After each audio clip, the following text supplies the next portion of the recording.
Ganda ng bulak. Bulaklak, kay ganda ng bulaklak, dulot sa akin ay galak. Bulaklak, amoy niya'y humahalimuyak, kaya tayo'y dapat magalak. Kung kayo ay may gantong bulaklak, alagaan nyo sa dilig, pagkat ito'y nakakagayak.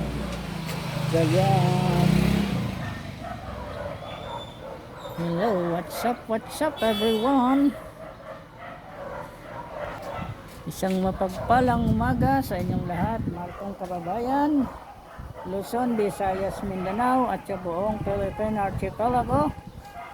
Ang wish po ni Daily Oil Vlogger sa inyo, sana all safe and healthy for everyone, everybody, lalo na sa panahon to. At yan na nga po ay umulan na. Inabot na po ako ng ulan.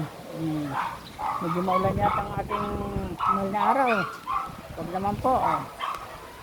So sige po mga kanitizens, bye-bye po at ako'y mababasa, lumalakas pa ang ulan. Yun lamang po ang aking update. Thank you Lord, medyo tumigil na, although basa ng konti ang aking cellphone. Nais ko lamang po sa inyo ipakita kung gaano kaganda ang bulaklak na to nila ma'am, kanilang bakuran. Kaya ako'y naagaw ang pansin sa ganda ng bulaklak na to. Tingnan nyo naman po. Kaya sa mga tingnan nyo po, napakabango niya bango. Daig pang shampoo. Diba po? Sana kayo mga kanitizens kung maghahalaman din lang naman isama nyo na po sa inyong halaman, sa inyong pananim ang halaman ito, sapagkat talaga namang nakaka-amaze tingnan. Sobrang nakakawala ng sa buhay, stress, lalo na sa mga katulad nating mga kanitizens may hilig sa halaman. Huwag po kayong magdalawang isip na magtanim nito at tingnan nyo naman po kung gaano kaganda ang mga halaman na yan.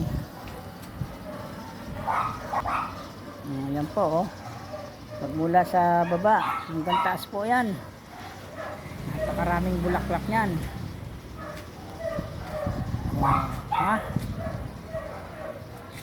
Yun lamang po. God bless everyone. Bye bye. At lumalakas na naman po ang ulan. God bless all. Love you all. Mabuhay. Happy vacation sa ating lahat.